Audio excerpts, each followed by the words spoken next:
Representative Gray for your second time. English Speaker Pro Temp, this is the fourth attempt in about a week to add an unnecessary tax on our people. We had the original half-cent increase triggered at $500 million. Then we had the substitute bill that increased it to 2%.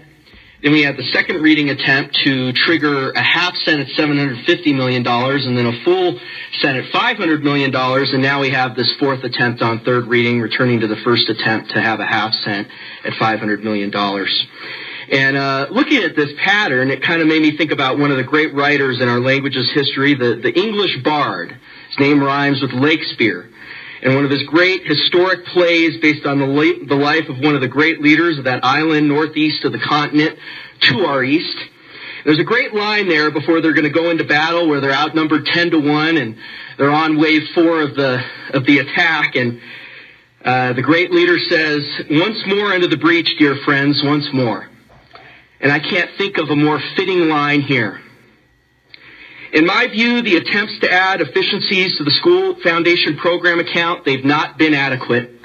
We had really basic amendments to this bill that went nowhere. Really basic things. Basic. This bill, it doesn't even have a provision in it for the super committee to study savings. This proposed tax increase will hurt our people. We hear on spending bill after spending bill about people leaving our state and raising families in other states.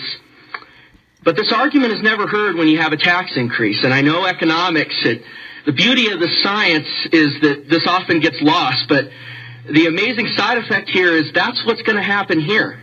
It's sad.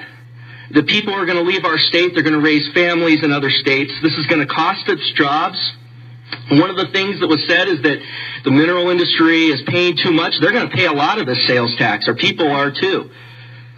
But I think one of the things that lost here is how much they're going to pay, and that's going to lead to lower jobs for our people. The gap unfilled by this sales tax increase, if it fails, and I hope it does, I'm confident that we could get it out of savings of the general fund. I'm also confident with the improvements in our economy and our extraction industries, with this new administration we have, that it's going to be very helpful. This discussion we heard about people needing to come to the table. The people have come to the table. They work hard, day in and day out. And we were flush with money in this state. And I was on the radio every day saying that we were spending too much money. In my view, the rainy day fund should have $3 or $4 billion of it when we started drawing. Now, I understand that there were people who wanted to spend more, but I was on the opposite side of it. It wasn't popular at the time to say that. I wish it had more. A couple of points on the LISRA and the arguments about spending this down. The reason we have this fund, this savings account, is to fund structural insolvencies and to phase in changes to fill in the gap on a structural insolvency. It's not to fund a revolving account for loans to private business. It's not to fund entities that do not have insolvencies.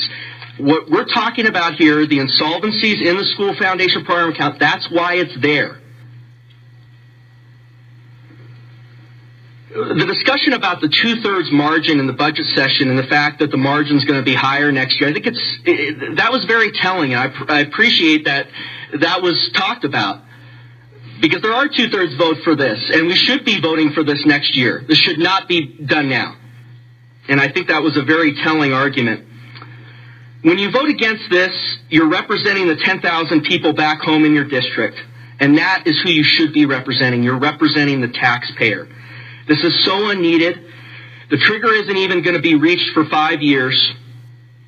We need to work together for efficiencies, which this bill doesn't even contemplate in its current form.